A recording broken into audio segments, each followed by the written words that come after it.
Hello, in this video I'm gonna show you how to enable or disable auto screen rotation on your Poco phone. Do it, slide down from the right top part of your screen, then see this button.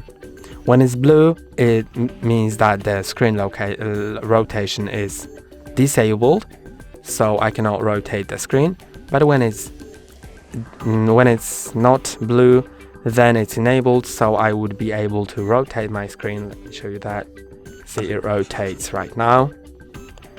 And if you don't have this button right here, then click on Edit, and you should find the lock orientation somewhere here. Click on a plus, then you can also put it in different places, and you should see it here.